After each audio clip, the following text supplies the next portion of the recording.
I see you. Your eyes. Your hands.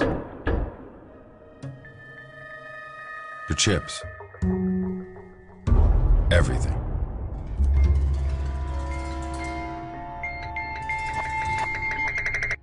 So I don't need to see your cards. We play at fulltailpoker.com.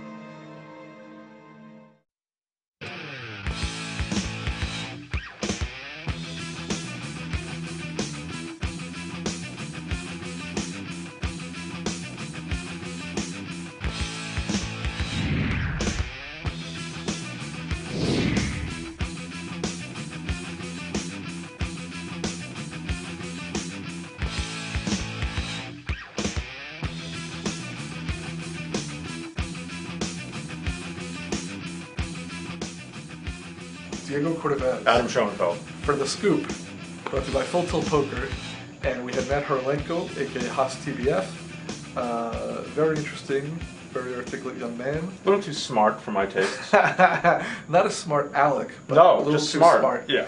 So if you missed part 1, it's on Card Player TV, and we're going to roll right into part 2. You mentioned that people might have thought you were tilting. Do you tilt? Do you find yourself letting emotion get to you? And then what do you do if that happens?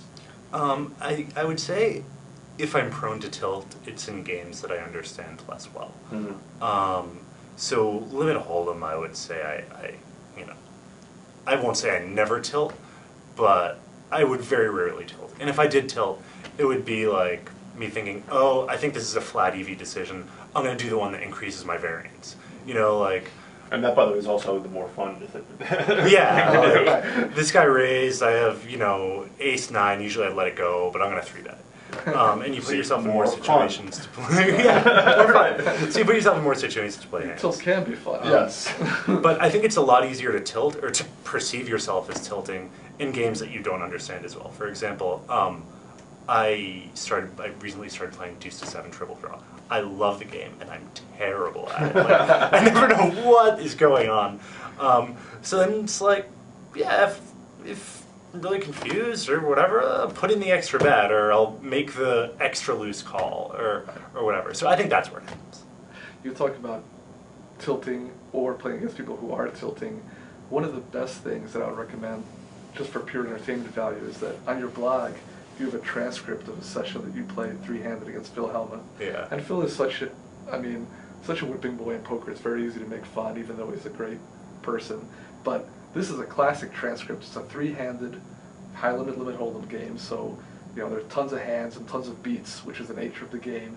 And Phil just completely goes on tilt. Obvious chat tilt is. I want to say that this, of course, I've studied this transcript, and I consider myself a connoisseur of chat tilt. And this was the greatest single instance of chat tilt in the history of poker. Because of who's involved and what's said. And it's very funny because Phil is in full tilt mode and he says all these crazy things, and you insert these kind of deadpan lines, which I don't know if you intended, but obviously to someone who's tilting, these kind of deadpan lines just make them tilt even further, because you're inadvertently feeding them, even if that wasn't your intention. Yeah, with most people you'd think that, but Phil, and I'm sure you'd agree with this, is just the most egoistic, self-centered person in the world. He probably wasn't even reading my chat. Like, he was probably just, like, typing in his spew and then, whatever these peons say. He was ignoring most of your chat. At one point you said, because you'd been joking around with him, but you said something to the effect of, Phil, I'm not kidding now, you really should do your breathing exercises. I don't want you to have an attack, which I don't know, it seemed sincere on your part. No, it was honestly... You didn't want him, maybe because then he'd quit the game, or maybe just as a human gesture. No, well, that one was honestly kind of genuine, because someone had directed me to his blog, I don't know if it was a week before that or something, and he talked about, like, having a panic attack after like a losing session on UB and rolling around on the floor, and I actually debated whether or not I should just eliminate that part from the transcript when I posted it, but I'm like, alright, it's kind of hilarious and he kind of deserves it. It's like the Frost Nixon interviews. This could be a movie like Frost Nixon. Hawrilenko, Hellmuth. I recommend, is that mattharlenko.com or hostibf.com? It's livejournal.com/ I really recommend it. _TBF. I mean, you see, actually, I recommend it in the sense that you actually do get insight into shorthanded limit hold'em, which Phil, the one thing that he types about literally 100 or 200 times is OP over player over player. Oh my god, yeah. And, you know, which is is a three-handed game. in a also. three-handed game, you know, where Phil is playing this kind of no-limit strategy. He's kind of limping with the aces and slow-playing hands. No, but the best part is, like, You know, he's typing OP, overplay, overplay, overplay. Right. Then, like, we play some hand where it goes, like, 4 bets before the flop, or 3 bets before the flop, 3 ways, and then the flop comes, like, King, King, 7, and I have, like, King, Jack suited. Right. And, you know, we go 4 bets on the flop.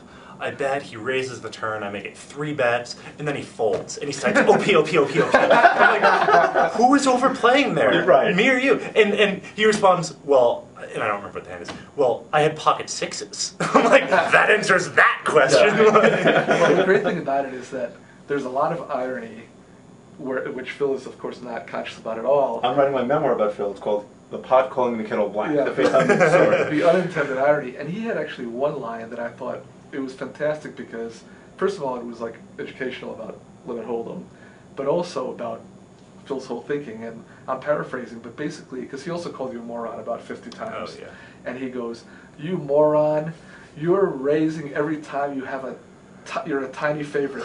And I was like, isn't that the whole essence of limit hold'em? But if you could crystallize what limit hold'em is about, it's like getting your money in when you're a tiny favorite over and over and over. And he's like, this is very much the no-limit thinking, which is, well, in a no-limit tournament, maybe you don't want to get all your money in as a small favorite because you get knocked out of the tournament, there's going to be a better spot.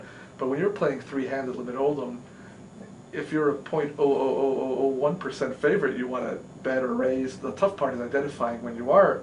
Yeah, I mean, favorite. that one I really thought he was saying tongue-in-cheek, but maybe he No, wasn't. Because I don't think he says anything tongue-in-cheek. It's not tongue-in-cheek. Yeah. I mean, it would be great if it was. It's just like completely not self-aware, no sense of irony. If you had been Northern European in addition to the other goings on, his head might have literally exploded. Well, you know how he feels about Northern Europeans. Yeah, but again, I think he deals with so much of this interaction that he can't even keep track of it because everywhere he goes, he's kind of a lightning rod for this sort of interaction.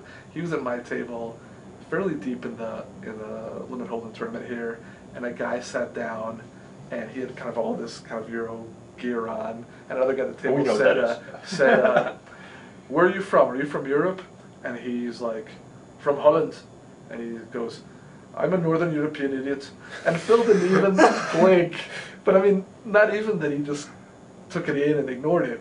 It's just that he deals with so much, abuse / chatter that he probably doesn't even remember that incident. He has so many since then. I'm sure. Like I think I've met him now 3 times, and I'm sure, like, still, even after that transcript got pushed around the internet, he'd have no idea who I am. Yeah, he doesn't put together the name. Well, that's the other thing too, is that it also became evident that he had no idea that, you have a really strong reputation in shorthanded limit hold'em, and have played everyone, played the highest stakes, and he's just thinking, hey, this over player, this is great, I'm playing against them. Oh my god, I hesitate to say this. I never like to say anything bad about my opponents, but go ahead.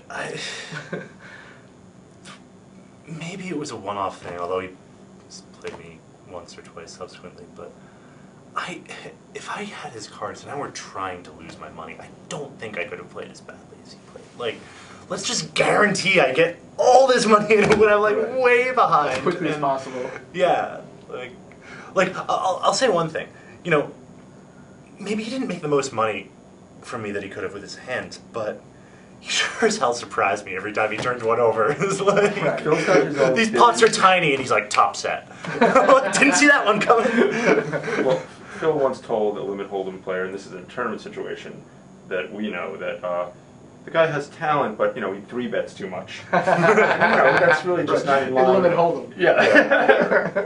You seem to 3-bet quite a bit. All right, that might be me. But yeah, it was Diego. Was it really? Yeah. That is awesome. This is years ago.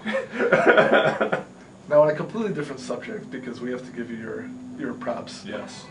It may have gotten lost in all the build-up to the main event, but you won the final event, final preliminary event, the 6-handed no limit hold'em, which is a big deal. I mean, that's awesome. like 6 max, no limit, and one of the bigger tournaments, like $1 million first prize. So, and what I liked is the fact that I follow you online. I know you play very high stakes and have done very well, but you seem actually giddy about winning. You seem really excited. I mean, if I had to rank like the 50, is it just 56 or more? That was event number 56, yeah. I guess there were 52 winners since there were the duplicates, but of all the winners, you were like in the top 5, just like visible satisfaction and excitement, which was great to see, you know, that you're not like cynical about it. Well, I was pretty psyched. I mean, generally I am pretty cynical about tournament poker, although that's eroded a bit this series. But, yeah, you know, my last couple World Series have been pretty meh, like cashing for $4 like a few times. And, that's my specialty. You know, going 6. deep and losing the flips. And, you know, in this tournament I kind of, you know, I managed to, Jared Ankerman, who's my housemate, who won a bracelet in the 2500 8-game mix, said after his tournament, he's like, you know, I think I really excelled at the most important skill of tournament poker this year, and that's in clumping my luck. Right. And like that's the thing, right? Like, would you rather win like 1 coin flip in 5 tournaments or 5 coin flips in 1? It's not even close. And timing your luck, of course. Yeah. As opposed to winning the first level when the blinds are 10 or 20. And fortunately, putting the luck in the tournament with, you know, one of the biggest payouts. So yeah, I was pretty psyched, and it's a much nicer feeling going into the main event with, oh hey, I want money no matter how badly I play, rather than, oh, get me unstuck, come on. Right. So, Was it super free rolling the entire World Series and future World Series? That's awesome. Yeah. But was it important to you, just as far as either your self-perceived stature or just, you know, conquering kind of a different arena in poker, or what other elements went into it? Well, you know, my friends will make fun of me for saying this, because we joke about bracelets or the money. Like, people are like, oh, I'd so much rather have the bracelet. And like, oh, I'd sell it to you. But, for $1 million? But, like, I mean, that was the first feeling, like, oh, I won one. It's like overwhelming relief. Like, finally, I'm not that guy in the house who can't win a tournament. Right. So, yeah, I got one. It was also nice to get one outside. I mean, I was at the 10K limit hold'em final table, too, and I was pretty sad when I didn't win that one, because that one would have been really sweet. But it's nice to have one in non-limit hold'em, because I feel like as I've kind of come up through the ranks and expanded through different games or whatever, people, like, I've heard all this stuff about me, like, oh, yeah, he can only play limit hold'em, and then, like, he can only play heads up. He doesn't know how to play, like, 6-handed games. And then, like, I did okay in those, and then, you know, I started playing some horse games, like, yeah, he's pretty shit crazy in those other games, but you know, he can only play limit hold'em. So it's nice to have a little bit of success. People have to find some way to put you down. It's like, well, he's not a professional race car driver. Yeah. When people say that, that is so easily dismissed. And also, of course, it's a matter of experience, but you're not going to be as strong right away, as you point out, in the deuce to 7 triple draw. Yeah, right. But you know what? That's a game that requires a lot of logic and can be modeled in a lot of ways. If you play a fair amount of that, you're going to be extremely strong at that game as well. And how dare someone invest some time and money in learning something? Right. Well, it's yeah, I don't really care, but it's nice to have those wins, and I know I have a lot to learn in the other games, but I actually think that one of the biggest mistakes that a lot of poker players make is not giving their opponents enough credit. Like, I think if you approach poker with a bit of humility, like, you stand to learn so much more, and you give the other guy the benefit of the doubt, like, instead of just assuming he's a donkey, let's look at why he might have made that play. Like, that's kind of how I learned, you know, and I think it's a very useful way to go. You won't accuse me of that. No, because I always say no, that. I do. Well, because if I see someone limp in 6-max limit hold'em, then I slap a label on the Diego. You know, I should be a little more broad-minded. Well, what I mean by broad-minded is that even if they're losing players, that doesn't mean that every single thing they do is bad.